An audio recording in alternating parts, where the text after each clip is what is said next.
And she's telling me I will need 16 rounds of chemo before surgery, and do you want to freeze your eggs? All I heard was chemo.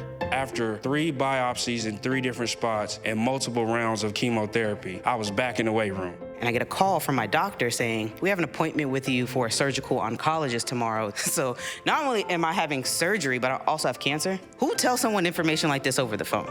Tonight's theme is Beyond Cancer.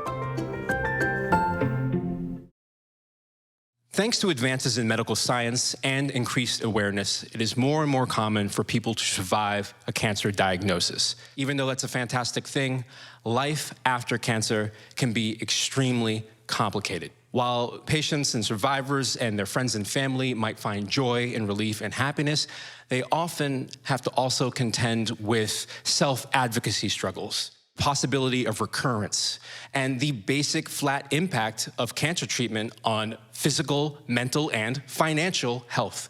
And with all that to deal with, we are really thankful for the transformative power of storytelling and what it can bring, and that is exactly what these tellers are going to share with us this evening. Please make some noise for Stories from the Stage and these fantastic storytellers.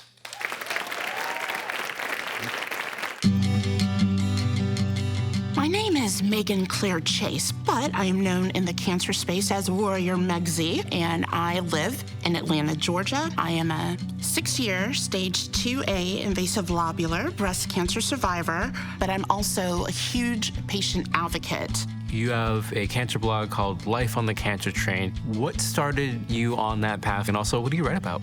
6 months after I'd entered the survivorship stage, I was like, wait a minute, I thought this was supposed to be over. Even once you're considered a survivor, there's still a long road. And I was like, there's no final destination. That's really how the blog started. And I was like, if I can touch maybe 2 other people, that's all I want. When our listeners and our viewers hear your story, what would you most hope that they take away? I really want people to walk away with how layered it is and how complicated it is when you get a cancer diagnosis. So hopefully this will make someone else's experience easier, or it will help other Black women, to not be afraid to advocate for themselves and, demand to be heard.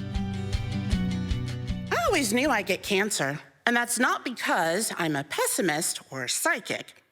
It's because I come from a family riddled with cancer. It took my parents 8 years to get pregnant. They did IVF, and by some miracle, they did. My father, he was thrilled. My mother, she was frightened, but just knew she'd have a girl. During her 3rd month, she was diagnosed with ovarian cancer. The doctors told my parents this was a dire situation, and it's gonna be a miracle if we both survive. I made my grand entrance into the world 3 months early because my mother was hemorrhaging to death, and they had to do an emergency cesarean.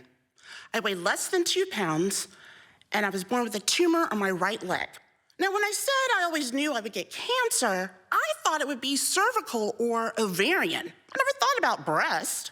I remember being in my mid-30s, and I'm sitting in a chair across from my primary care provider with a list in my hand. I tend to get nervous in exam rooms, so I always bring a list of my health issues so I don't forget what I need to say. I'm exhausted all the time, and I've gained a lot of weight.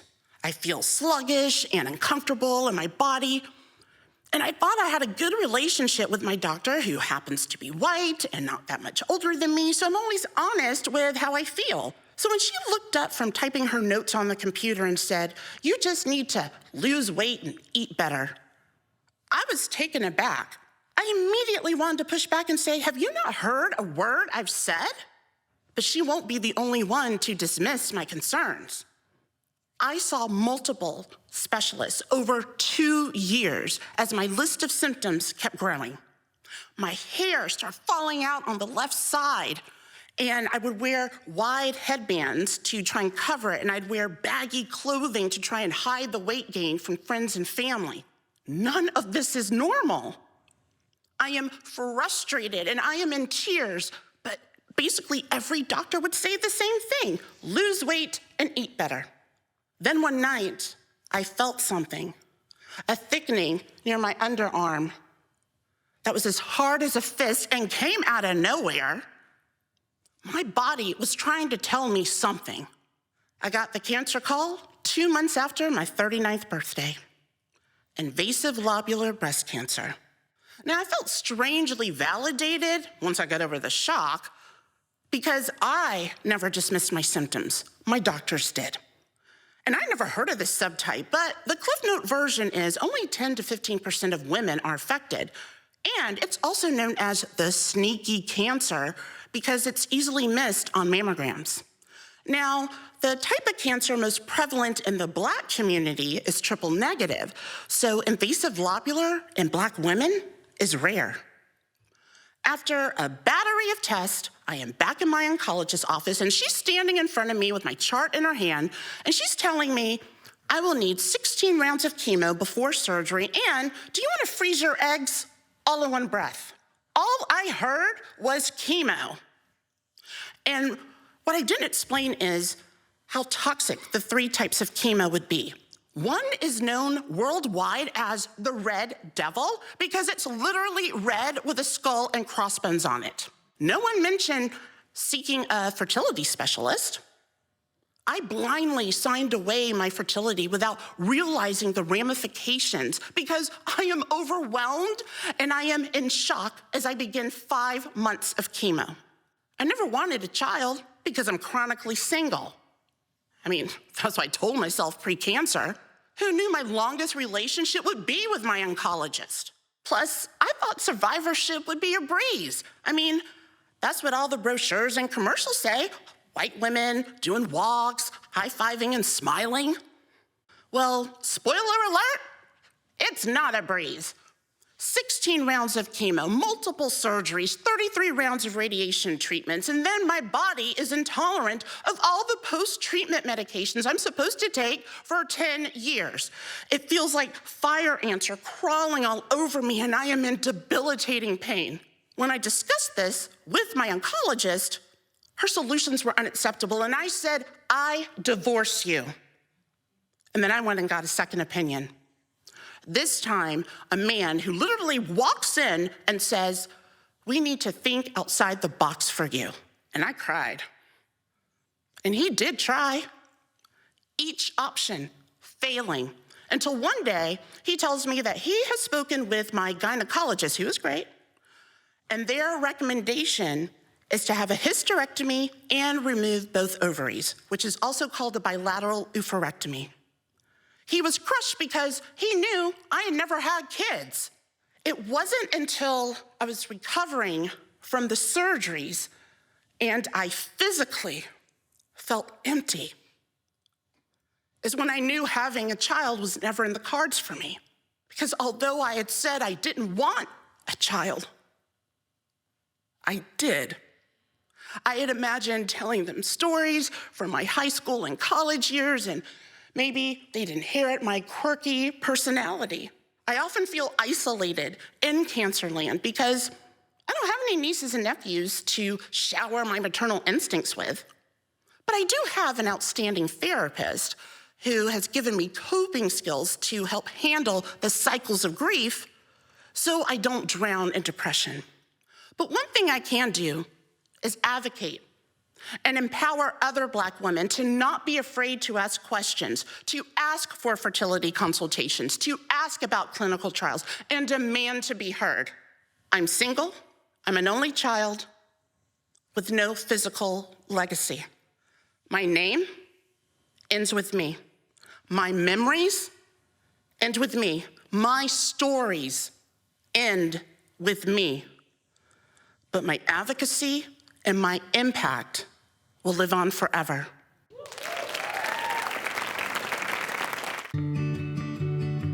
My name is Erinn Budd, born and raised in New York, but I currently live in Richmond, Virginia. I am a creative by all means, so that means I do photo, video, graphic design, as well as work within immersive spaces. So right now my job is to bring the digital and the physical together into one atmosphere and create amazing experiences for people, whether that be at home or in person. So you have been very open and generous about sharing your story and, online through, various different media, but that's been mostly with words via text. Now tonight you're on a stage, you're in the flesh talking to a crowd of people.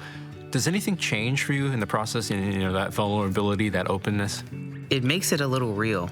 I think a lot of times we hide behind our computers and we can send out tweets or, send out blog posts and things like that, or do an interview over Zoom even. And it is something about actually being in an intimate space and kind of bearing your soul to everyone that's there. This just felt different. It felt like I was pouring more of myself into it, and it was a little scary, I'm not gonna lie to you. Saturdays have always been my favorite day of the week. I was born on a Saturday.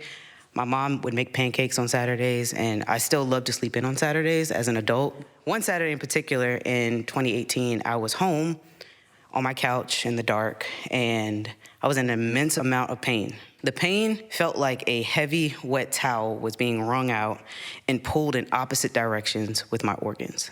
So sitting on the couch, I was doing my favorite thing, which was being in my sweats and watching Grey's Anatomy. And I was just sitting there trying to figure out why me. It's important that you know that back in 2014, I was a senior in college. I was 21 at the time, and I was doing all the things. I had a job, I had an internship, and I even was taking full credits, which was about 12 at the time. And I was always tired, always. I was surviving on a lack of sleep and coffee at that point in time. And my mom, she seriously considered that something was wrong. I told her, I was like, hey, Mom, I'm a college student. Like, I'm partying. I'm supposed to be tired all the time. And we made a bet. So the bet was I would go to the doctor, and if something was wrong, we would dig a bit deeper. But if I was right, I would just take a nap. She was right. And we ended up going to my primary care physician. We then went to a dermatologist who then sent me to an endocrinologist, who then sent me to someone that does DNA sequencing, but I don't even know what that means. And after doing all these tests, I had a week's worth of blood work that I had to complete, as well as one last CT scan. And I was scheduled for a Monday morning. I went before work, did the scan, went about my day as if it was a normal day. I'm at work about an hour later, and I get a call from my doctor saying, hey, we have an appointment with you for a surgical oncologist tomorrow. It's very important that you get to the appointment. I'll talk to you later. Surgical oncologist. So not only am I having surgery, but I also have cancer. Who tells someone information like this over the phone? I was 21 at the time, so I was an adult, but I wasn't like a real adult. So I'm like, what do I do? What do I do here? And I'm still at work. Like, do I go back to work? Or do I get the day off because I can kind of throw the cancer card in there? So the next day I go and my doctor says, Erinn, you have adrenal cancer as well as multiple endocrine neoplasia type 1, both of which happen to be so rare that there wasn't a traditional oncologist that would be able to help me. They only had a surgeon, and the surgeon's job is to cut. My surgery was scheduled for a month later. Surgery went well, and I thought I was gonna get better. But my body, it never recovered. So over the next 4 years, I was in and out of the hospital consistently, and I was just in that immense amount of pain consistently, and my doctors didn't know what was going on. So my dad had described to me a similar pain that he had in his stomach whenever he had scar tissue wrapped around his gallbladder. So I told my doctors, I was like, oh, this sounds right. This sounds like this could work. And they told me, it's impossible. That's rare, it's not gonna happen. I said, great, less for me. And it wasn't until I went to the emergency room time after time after time after time that I was labeled a frequent flyer or a drug-seeking adult. Like, I want to spend my time in the emergency room. And it was so infuriating because the doctors weren't listening to me. It really hurt my feelings that I did all of this. I would come to them, seek medical advice, and they would never, ever figure out what was wrong. I remember one time I was literally poked, I was prodded, I was literally flipped upside down so that they can access the veins in my neck because all the veins in my body were blown at that point in time because of all the visits to the hospital. And in asking the doctors, hey, what's going on? How can we fix this? Someone flat out told me, hey, I'm not reading your medical record. It's too much to read at that point in time. And I said, oh, cool. Word, I hear you. But I need someone to dig a bit deeper. At that point in time, I had also been diagnosed with pancreatic cancer. The pancreatic cancer that I had was considered 8%, and within that 8%, I was the 1% within that. And it was so frustrating being a part of that small group because the doctors didn't know exactly what to do with me. In fact, one time I remember being in the hospital and the nurse told me, she said, hey, you are the only patient to continually walk off this unit as many times as you had. That I questioned, like, where am I? Like, this isn't the morgue, so where am I? It was the palliative care unit, and their job is to treat the symptoms but not get to the root cause of what the issue is. So, on that Saturday, I'm sitting on my couch. I'm doing everything in my power to not go back to the hospital because I knew exactly what was gonna happen. I was tired, I was also a little desperate, so I thought in that moment, well, I can be my own advocate. I can be my own doctor. I had watched enough Grey's Anatomy at that point. I thought that I was a surgeon and I was gonna scrub in. So I said, you know what, let me just send out a tweet and see what happens. So I pull my phone out and I tweet, within the last few months, my medical history has just gotten the best of me, and my doctors don't want to take on my case. If anyone has any books that they're willing to donate, whether it be medical or if you guys have any logins, let me know. Just DM me. It was a Hail Mary, it's a shot in the dark, right? Because I'm a surgeon and I don't have a textbook. To my surprise, an hour later, a friend from undergrad had reached out. She'd been following my story online and said, here's my login. I wish you the best of luck. I graciously thanked her and said, you know what, let me roll up my sleeves and start researching. So I had the medical login, I had my own medical notes, and I had some friends that actually worked at the hospital or were medical students at the time, and they helped me kind of dig through this dense medical literature. I'm really feeling like a doctor in this moment, guys. Like, I'm feeling proud. And after a while, we get to a diagnosis that we think fits. And I happened to find a clinical trial at the NIH that fit me to a T. So I sent them an email and said, hey, this might work. Please let me in. And they said, sure, come on. So I went to Maryland to the NIH, and their team literally looked at all the notes that I had, and I was really explaining it to them. I was like, no, because of this and this and this and this. And they said, okay, we're gonna run our own tests, which they did. And they figured out exactly what was wrong with me, and they said, you were right. So I was like, my Grey's Anatomy degree was right. Look at me, I'm a doctor. So we came together, because we're doctors at this point. We came together and had a conversation about what my treatment plan would be. So over the next year, I had multiple surgeries, and one of which removed the tail of my pancreas. And within that surgery, they also removed my spleen. I know I didn't mention that before. That's because the scar tissue from my first surgery wrapped around my spleen, just like my dad, because we're twins, and was choking that, and that was causing all of my pain. So imagine me waking up from the surgery being completely relieved of pain that I had for 5-6 years. For the first time, I felt seen, I felt vindicated, I felt listened to. I wasn't a drug-seeking adult, I was just a Black woman that wasn't being heard. So with Twitter and Shonda Rhimes and an ounce of determination, Saturdays not only saved my life, but continue to save my life. Thank you.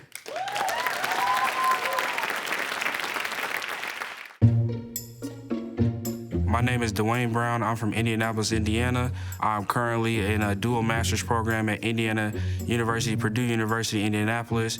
I am a football coach at my alma mater, Warren Central High School, and I'm also a 2-time cancer survivor. What position were you, and also what appeals to you about football so much? What do you find in it? I was an offensive lineman, so I was one of the hogs, as we say back in Indy.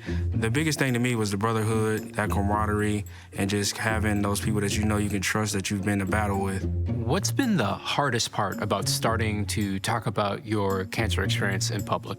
I really honestly didn't talk about it much, but you look on TikTok or different social media platforms, there aren't people that look like me that talk about cancer or lymphoma or kind of in general. And so me having like a voice that I felt like I should use, like my story is very, very unique. And so I felt like I'd be crazy not to start sharing it and maybe be able to help another athlete or another person in general with their recovery or their road back to whatever sport they play. It's 2013. It's the first round of the Indiana high school playoffs. I'm a senior. It's 4th and goal. The next play is for all the marbles. We're in the huddle. The quarterback gives me the play. Doubles right 55. Doubles right 55. On 2. Ready, break. We take the line. He snaps the ball, we pick up the blitz, the running back walks into the end zone, untouched, ball game. That we I was talking about is the offensive line. We are the people that did all the dirty work and expected no credit. But as my senior football career ended, I was blessed with the opportunity to attend Eastern Michigan University on a full football scholarship. I had spent countless hours stressing and working for that goal, and it was finally here. After 2 years at Eastern Michigan, I realized that it wasn't the place for me, and I needed a new opportunity. While I went back home to Indianapolis, and while there training for that next opportunity, one morning I woke up with a cough. Not just any normal cough, one of those bad coughs. But being young and dumb, I took some cough medicine and just brushed it off as a summer cold. As I kept going throughout the summer, it kept getting worse. This time, I woke up with night sweats like I had just got done playing in a football game. So my mom, being a healthcare worker she told me I needed to go and see my primary care physician. They gave me some antibiotics and they worked great. For 2 or 3 weeks, I felt just fine. But after those 2 weeks were gone, I felt miserable. This time, we ordered blood work, and the blood work was astonishing. It showed that my liver numbers were operating as someone that had drank a case of beer and a pint of gin, and I was 19 and didn't even drink. But my doctor couldn't believe that a 19-year-old college student didn't drink alcohol. So she didn't order any additional blood work. But my mom wouldn't accept it. She told me that I needed to go back to the hospital and get it figured out. She made calls around, and they all said the same thing. They all said that I needed to be in the hospital, and that's where I spent the next 9 months of my life. 19 years old, at the peak of my athletic career, and it felt honestly like they were taking it all away. I was diagnosed with stage 4 non-Hodgkin's lymphoma, a blood cancer represented by the distinctive lime green color. After 3 biopsies in 3 different spots, a bone marrow sample that I wouldn't wish on my worst enemy, and multiple rounds of chemotherapy, I was back in the weight room. I had those 3 45-pound plates on each side, the big dog weight that I was accustomed to doing as an athlete. As I take my first set, I go down and I can't come back up. My legs give up under me. I was so embarrassed. But my coach, he gave me a broomstick, and he told me I would lift this broomstick until I regained my strength and my technique back. Thinking about all the life lessons I learned as a young athlete from different coaches, I put my head down and got back to work. I was able to regain all my strength and have a great season in junior college. With this, I was blessed with another opportunity to attend Bethune-Cookman University in Daytona Beach to play football. This was my shot back at big-time football and be able to showcase my talent. While there, I played my best football that I've ever had. One week, I'm named the MEAC Offensive Lineman of the Week. This is a great honor for me, really my first big award. But with this award, I did an interview with the local Daytona Beach newspaper. And then they asked me about my cancer journey. And that was my first time, honestly, ever even really talking about it. Most of my classmates and teammates had no clue that I even battled cancer. But this gave me an opportunity for great dialogue. I was able to talk to classmates and teammates, answer questions, but there was always one thing that kind of stuck out with me. I would always have that occasional person that would come up to me and tell me about aunts and uncles and cousins and moms that died of their cancer battle. And honestly, I didn't know how to respond. As my journey at Bethune came to an end, I went back home to Indianapolis. My wife, being the person she is, encouraged me that I needed to get back in football and I needed to coach. I was able to make a couple calls and return to my alma mater, Warren Central High School, and coach offensive line. There, while in my first year on the staff, during COVID, while the world was locked down, I woke up one morning with that distinctive cough and night sweats. I honestly prayed that it was just COVID. And I know that sounds crazy, but I didn't want to be away from the team. But my oncologist assured me that I could still coach, I just had to be very careful. The main reason I didn't want to stop coaching is because I had made great relationships with players and coaches, and I knew they would have my back. That fall, every Friday night, they were there. I had my wife or my 2 academic advisors checking on me, making sure I had water or everything I needed. I also had different coaches making sure my OC every week told me, Dwayne, go sit down. You need to save your energy for the game. But this was a safe haven for me. Football allowed me to not think about cancer. Honestly, half the time I didn't even remember I had the port in my chest. It was just 3 hours of uninterrupted football where I tried to help my kids get a win. And now that I'm in remission again, Every September, I still coach. Every September, you'll see players, coaches, fans wearing that distinctive lime green, whether it be T-shirts, socks, etc., in support of me. As a child, my mom, being in healthcare, I always seen people come to her office and tell them all the crazy stuff they had going on. And now I feel like that's me. I'm currently in a dual master's program at Indiana University, Purdue University, Indianapolis, studying public health and healthcare admin.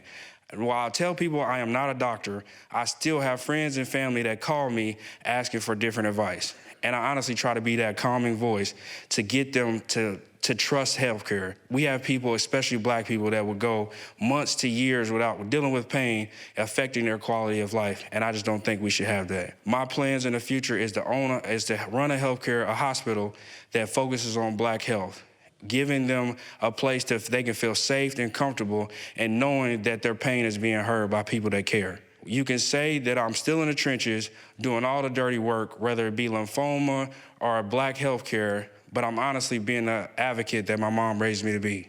Doubles right 55, doubles right 55. On 2, ready, win.